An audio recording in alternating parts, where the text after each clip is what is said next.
10 Years Later, by Alexandre Dumas. Chapter 24. The Breakfast at M. de Baisemeaux's. Aramis was generally temperate, but on this occasion, while taking every care of his constitution, he did ample justice to Baisemeaux's breakfast, which, in all respects, was most excellent. The latter, on his side, was animated with the wildest gaiety. The sight of the 5,000 pistoles, which he glanced at from time to time, seemed to open his heart. Every now and then he looked at Aramis with an expression of the deepest gratitude, while the latter, leaning back in his chair, took a few sips of wine from his glass, with the air of a connoisseur. "Let me never hear any ill words against the fare of the Bastile," said he, half closing his eyes. "Happy are the prisoners who can get only a half bottle of such Burgundy every day." "All those at 15 francs drink it," said Baisemeaux. "It is very old Volnay."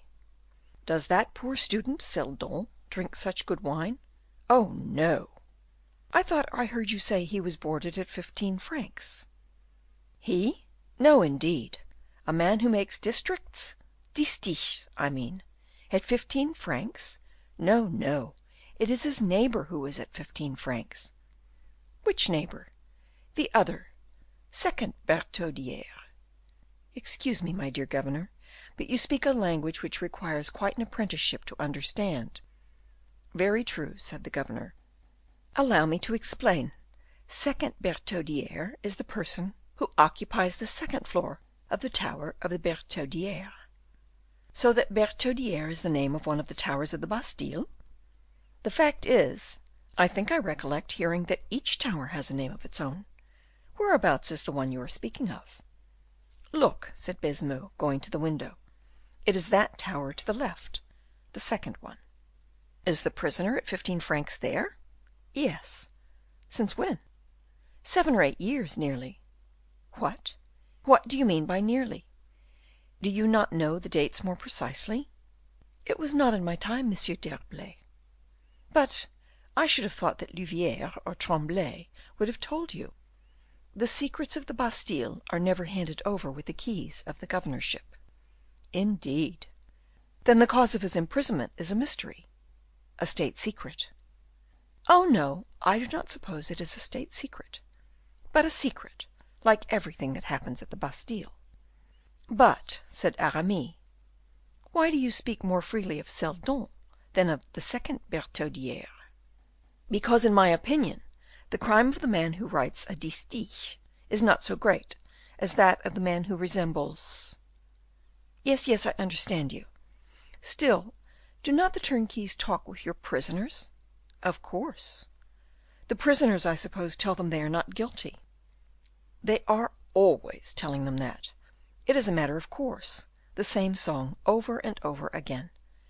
"But does not the resemblance you were speaking about just now strike the turnkeys?"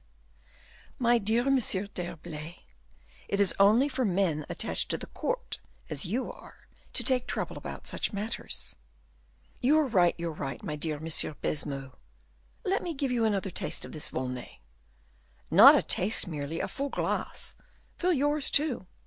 "Nay, nay, you are a musketeer still, to the very tips of your fingers, while I have become a bishop. A taste for me, a glass for yourself."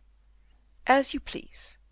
And Aramis and the governor nodded to each other as they drank their wine. "But," said Aramis, looking with fixed attention at the ruby-colored wine he had raised to the level of his eyes, as if he wished to enjoy it with all his senses at the same moment, "but what you might call a resemblance, another would not, perhaps, take any notice of." "Most certainly he would, though, if it were any one who knew the person he resembles." "I really think, Monsieur de Baisemeaux, that it can be nothing more than a resemblance of your own creation." "Upon my honor, it is not so." "Stay," continued Aramis, "I have seen many persons very like the one we are speaking of, but out of respect, no one ever said anything about it." "Very likely, because there is resemblance and resemblance. This is a striking one, and, if you were to see him, you would admit it to be so." "If I were to see him, indeed," said Aramis, in an indifferent tone, "but in all probability I never shall." "Why not?" "Because, if I were even to put my foot inside one of those horrible dungeons, I should fancy I was buried there for ever. No, no, the cells are very good places to live in. I really do not and cannot believe it, and that is a fact." "Pray do not speak of second Bertaudiere. It is really a good room, very nicely furnished and carpeted. The young fellow has by no means been unhappy there. The best lodging the Bastile affords has been his. There is a chance for you." "Nay, nay," said Aramis, coldly, "you will never make me believe there are any good rooms in the Bastile. And as for your carpets, they exist only in your imagination. I should find nothing but spiders, rats, and perhaps toads too." "Toads?" cried Baisemeaux. "Yes, in the dungeons." "Ah! I don't say there are not toads in the dungeons," replied Baisemeaux, "but will you be convinced by your own eyes?" he continued, with a sudden impulse. "No, certainly not." "Not even to satisfy yourself of the resemblance which you deny, as you do the carpets? Some spectral looking person, a mere shadow, an unhappy, dying man." "Nothing of the kind. As brisk and vigorous a young fellow as ever lived." "Melancholy and ill tempered, then?" "Not at all. Very gay and lively." "Nonsense, you are joking." "Will you follow me?" said Baisemeaux. "What for?" "To go the round of the Bastile." "Why?" "You will then see for yourself, see with your own eyes." "But the regulations?" "Never mind them. To day my major has leave of absence. The lieutenant is visiting the post on the bastions. We are sole masters of the situation."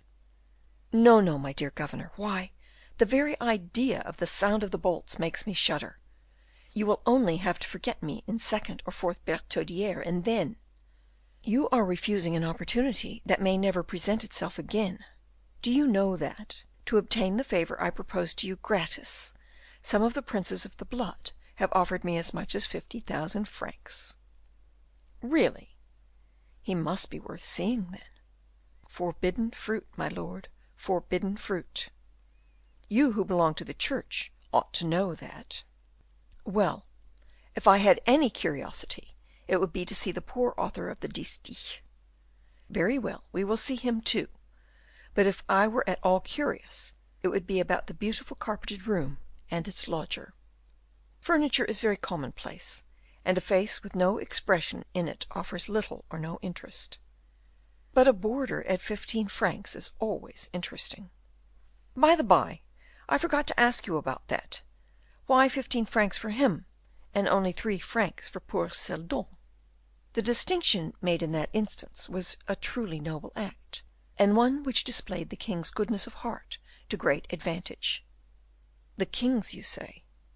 "The cardinal's, I mean. This unhappy man," said M. Mazarin, "is destined to remain in prison for ever." "Why so?" "Why, it seems that his crime is a lasting one, and consequently his punishment ought to be so too." "Lasting?" "No doubt of it, unless he is fortunate enough to catch the smallpox, and even that is difficult, for we never get any impure air here." "Nothing can be more ingenious than your train of reasoning, my dear Monsieur Baisemeaux. Do you, however, mean to say that this unfortunate man must suffer without interruption or termination?" "I did not say he was to suffer, my lord. A 15-franc boarder does not suffer." "He suffers imprisonment, at all events." "No doubt there is no help for that, but this suffering is sweetened for him. You must admit that this young fellow was not born to eat all the good things he does eat.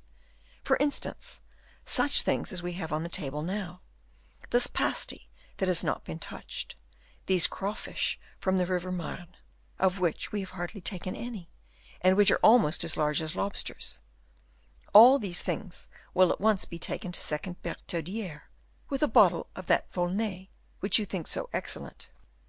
After you have seen it, you will believe it, I hope." "Yes, my dear governor, certainly. But all this time you are thinking only of your very happy 15-franc prisoner, and you forget poor Seldon, my protege." "Well, out of consideration for you, it shall be a gala day for him. he shall have some biscuits and preserves with this small bottle of port. You are a good-hearted fellow. I have said so already, and I repeat it, my dear Baisemeaux." "Well, let us set off then," said the governor, a little bewildered, partly from the wine he had drunk, and partly from Aramis's praises. "Do not forget that I only go to oblige you," said the prelate.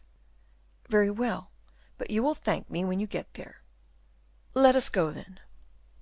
"Wait until I have summoned the jailer," said Baisemeaux, as he struck the bell twice, at which summons a man appeared. "I am going to visit the towers," said the governor. "No guards, no drums, no noise at all." "If I were not to leave my cloak here," said Aramis, pretending to be alarmed, "I should really think I was going to prison on my own account." The jailer preceded the governor, Aramis walking on his right hand. Some of the soldiers who happened to be in the courtyard drew themselves up in a line, as stiff as posts, as the governor passed along. Baisemeaux led the way down several steps which conducted to a sort of esplanade; thence they arrived at the drawbridge, where the sentinels on duty received the governor with the proper honors. The governor turned towards Aramis, and speaking in such a tone that the sentinels could not lose a word, he observed, "I hope you have a good memory, monsieur." "Why?" inquired Aramis. "On account of your plans and your measurements; for you know that no one is allowed, not architects even, to enter where the prisoners are, with paper, pens, or pencil." "Good," said Aramis to himself. "It seems I am an architect, then. It sounds like one of D'Artagnan's jokes, who perceived in me the engineer of Belle Isle." Then he added aloud, "Be easy on that score, monsieur. In our profession, a mere glance and a good memory are quite sufficient." Baisemeaux did not change countenance, and the soldiers took Aramis for what he seemed to be. "Very well, we will first visit La Bertaudiere," said Baisemeaux, still intending the sentinels to hear him. Then, turning to the jailer, he added, "You will take the opportunity of carrying to number 2 the few dainties I pointed out." "Dear Monsieur Baisemeaux," said Aramis, "you are always forgetting number 3." "So I am," said the governor, and upon that they began to ascend.